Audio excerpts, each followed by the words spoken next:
this is not the Kelly Mantle show. We don't have some kind of fabulous, typed up, perfect intro, but Kelly Mantle is here, and so it kind of is the Kelly Mantle show. So, Kelly, what if I gave you an opportunity to introduce yourself the way you do on your own show? Hello, I'm Trixie Mattel. Hello, I'm Trixie Mattel. Hello, I'm Trixie Mattel. And this is The Bald and Beautiful, and my name is Katya. How's that? Have you been drinking? No, I haven't been drinking. Okay, My Uber driver was drunk, though. What do you mean? Did you breathalyze him? Yes.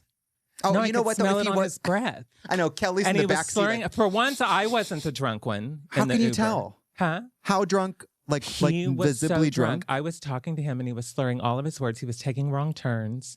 He was swerving all over the road. I mean, I live for this. I have the worst you almost died for it, honey. luck. Yeah, when it comes to Ubers. But I don't look at it as bad luck because I kind of live for the fact that all of my Uber drivers are batshit crazy. Or they're really horny for the girls. Oh, that's true. The drivers, especially at nighttime, honey. I think when doll during the day. Yeah, you know, when you get your Uber license, whatever you have to do to be an Uber, I think there's a seminar they like a worship the dolls seminar they make you like be a part of, right? Because there's something about the taxi girls, the SUV driving girls, the Uber girls. Girl, they love to look in that rear view. And, yeah, and I felt real good when I got in one night to an Uber and I was leaving precinct, and I was like, I thought he was flirting with me, and then he tells me he's blind. And I was like, I'm offended. Wait a minute. And then he's driving. It hit me. How are you driving? My Uber driver was blind. Listen, a compliment's a compliment. Honey, it's 2026. You're a woman of an advanced age. Hey, no, I'm not. Okay. I am a little goth girl today, just for you. Kelly walked in. I said, hello, little goth girl. I am just your little doll for the day. You know, actually, I think this is kind of an homage. Katya would wear, she loves a little prairie dress. This is kind of Wednesday tea. Well, I want to, you know, it's in honor of Katya. We love Katya. We're sending all of our well wishes. What surgery did she, is she getting the penis enlargement or is she getting it taken off?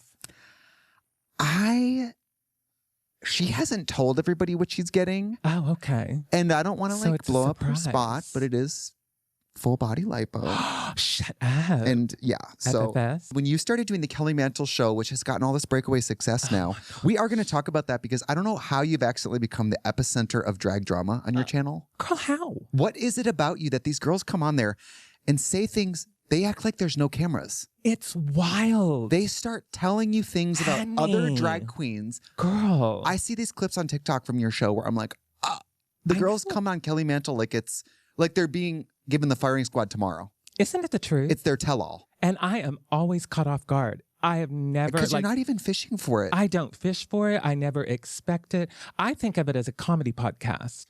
And so I try to keep things as light and comedy and surreal. And, you know, it's so funny because I see all these things online all the time saying Kelly Mantle is the Barbara Walters of drag. I do love Kelly Mantle as the Wendy Williams of drag. I'll take that one. But it's I think true Wendy Williams is the Wendy Williams of drag. Well, that's true. She definitely is. But yeah, they get on there sometimes, honey, and they just start. I mean, we've had people cry. I think so many people have cried. And I love it. What are you doing to these people? I live for it. I think it's an energy, you know? I think it's an energy. And I think that I love chaos and I love drama, but I don't ever cause it. Does that make sense? You're like, you attract it. Yeah. But you're not like the instigator of it. Exactly. Because these girls come on there, I swear to God, you're like, so where were you born? And they're like, you know who I hate? I don't know what it is, Kelly. They like pivot to exposing one another. I know. And I'm sitting there with my mouth wide open, honey. The other thing is you're not even privy to the drama. So like something like the Ginger interview, you like are getting all this truth bombs from her without really even fishing for it. I have said this on the podcast and I will say it again. The Ginger Minge interview, I have loved Ginger for years. I don't know her that well. We only worked together once for that telethon or whatever. That's really the only time I've ever interacted with her. from afar, been a fan, love her. She's incredibly nice. Incredibly nice, wonderful. And she came on the pod and she shared all these amazing stories about Dolly, about Kathy and Jimmy. Unbelievable stories. Unbelievable to some people, but I was sitting there going, oh my gosh, this is amazing. I had no reason not to believe any of this stuff. And I'm like, these are great experiences. You're also pretty gullible. Well, Ginger could have been like, so then I was the president for 4 years. And you would have been like, don't believe wow. No, I believe people. I'm not. This is the thing. Uh-huh. And this is not just about whoever's not telling truth in drag. Right. I don't require drag queens to be truth tellers. Girl, hello. We're not the notary public. No. We're not lawyers. The notary public. We're not doctors. No. We all have fake names. Tell me a story. We run around with suitcases with a bunch of different currency with disguises. Yes. Let the girls lie. Entertain me when you are, especially if you're on my podcast. And that's when RuPaul kissed me on the mouth. You know what I mean? Like, embellish the story. The kids today don't know about answering machines. Oh, did you my ever have a gosh. real, honest to God, like tape answering machine? Honey, not only did I have a taped answering machine, I had one of those cheesy little outgoing messages. What did you say? That was like, hello, gotcha. This is my answering machine. Oh, so they would sit on the other end and go, Kelly. hey, what are you doing? Classic Kelly. And that's when you knew that comedy was for you. And then we had beepers. Shut the fuck up. Okay, that's before me. My little marijuana dealer. Because this was before marijuana was Mar-a-Lago? legal. Kelly was a Mar-a-Lago. This was before Mar-a-Lago was legal. I'm at home smoking Mar-a-Lago. I was home smoking Oh my God, that would be a good strain for a weed. Not that I support that or anything, but that is actually a good name for a weed. I think they do wear a lot of hair and makeup in Mar-a-Lago. I think you could infiltrate that space. Girl, you know what? You say this every time I see you. I am not a Mar-a-Lago lady. Are you sure? I am 100,000% sure. I would stand out like a sore thumb. You know I would. Is that a threat? I'm just going to be a little ignorant here. Okay. What's the fucking point of a beeper if you can't pick it up? Okay, so this is what we would do because we didn't have cell phones. Right. And so you would page someone and with like their number to go to your landline or a payphone or whatever and call them and if they put 911 on it, it meant it was important. What? Yes. And so the marijuana dealers back then always had beepers, and so you would beep them and everything. And my marijuana dealer, honey, oh my God, he was this gangster from like the Chicago. This one I was living in Chicago. He was so hot. And he beeped me one time when it wasn't. I had not beeped him to get the marijuana. Oh, you think he was like, well, while I'm here. Honey, I was too scared to call because I was like, what if this is he's interested? And I didn't want to start something with my marijuana dealer. Well, I've never had a drug dealer, but colleagues have explained to me that it's a delicate balance of pretending to be their friend. Yeah. Right? It's kind of like when Nick, you go get your hair nodding? done, it's the small talk, You're like, I don't need the small talk. Just give me my weed. Right. Go to the doctor. Just refill my Vyvanse and let me leave. I don't need all the small talk. Well, I think some people are like, hey, girl, want to hang out? They have to pretend to be friends, but it's really like the weed smoking. Yeah. One time I was with somebody who was buying cocaine. Not me. I don't do cocaine. But they were on the phone and they were like, can we get a small or can we get a large? It was like that coded where it was like, I have a few people over. Can we get a large? And I'm like, what? Like someone's tapped the phone. They came over and they had a dog. It was a dog with it. A little dog. And the dog had one of those coats on. No. And the coat had pockets and that's where the drugs were. Oh, no. So I wonder if the dog was trained to be like, honey. And then like if the cops come, the dog just takes off. Don't track that dog into this. The dog's going to get convicted. So right? Depressing. A dog catching, a Pomeranian catching a charge. You know that I have a weird parasocial relationship with Denise Richards. And I know that you have a Denise Richards story. Girl, I don't know if I can tell the Denise Richards story. How do you know I have a Denise Richards story? John Mark told me. Shut up. John Mark told me. Is it good or is it crazy? No, it's insane. It's absolutely insane.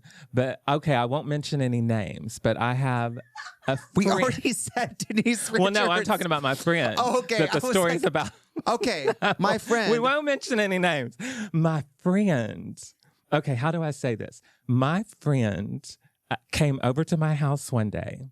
I'm just going to start from the end of the story. My friend came over to my house one day, panicking, banging on the door.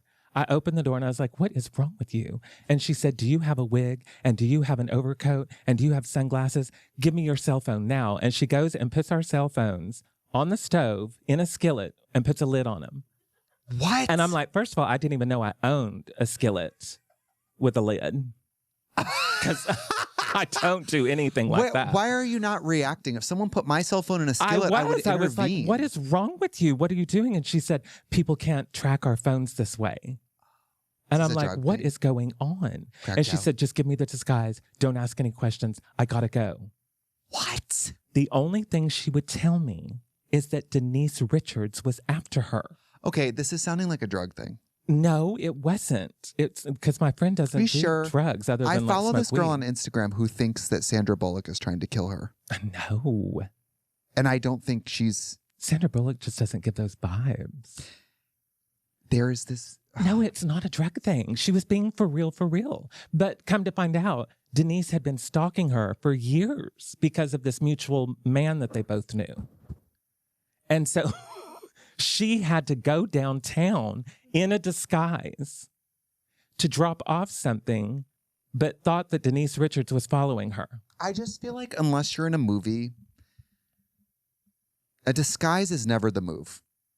Do you have an overcoat and a wig? Unless you're RuPaul. So how do you tell the camera it's people? When RuPaul comes around to our work tables. And I was already a nervous wreck by this point. And I had never drank a Red Bull in my life. And I thought now would be a great time to have a Red Bull. You thought it was booze? Honey, I was trying to find anything to stimulate me into something. If I could do Drag Race all over again, I would have bought booze. I would have brought brush cleaner and all like kinds of things. I would have snuck in alcohol. Yes. What was I doing? I was so goody-goody. No. What are they going to do? Shoot me if they find like a bottle of Fleischmann's? I don't know. You can sneak it in a mouthwash bottle. That's what why wouldn't I do that? Yes, exactly. Why didn't you do that? On the weekends at Drag Race, oh, you've been good. Here's your Dixie cup of white wine to drink in your room. Now, Girl, now they get to smoke weed? What? I think so. Are you lying? I know. I hear all the girls all the time saying, I was so stoned when I did this. They all just smoked weed all the time. Because Jinx. Raja. They were like, whatever Roger. Jinx wants. Well, I guess for some of them, it's truly base level medicinal approach. It's like, what's the difference if we put them on a bunch of behavior modifying drugs? Honey. What's the difference? If you have a prescription for it, they can't. Drag Race on weed? That sounds like a nightmare. I would have loved it. Are you kidding? Would have freaked the fuck out. No. Unable to speak. Well, Trixie, honey, it's your line. You're a little light smoker, though. I like when she says, I smoked the marijuana last night. The marijuana. And you had like 2 little puffs. And you're like, oh my gosh, I'm so stoned. Well, lately I've been taking a page out of your book. I have a little bit of booze and a little bit of weed. Yes. Maybe an Ambien. I've never done Go lay down in the yard. I'm not a pill person. That's good. I don't like the pills, honey. I don't like. But you're such a natural swallower. Well, this is true. I'm really good at swallowing, but I don't like a pill. I don't like the way it feels. I don't like the way a pill feels. Do you think size matters with penises? Absolutely. It does. I really thought you were going to say absolutely not. Absolutely, it does. In what way? Well, and let me say this. It matters because some people like small ones. That's true. And so to them, that matters. Yeah. It can be too big.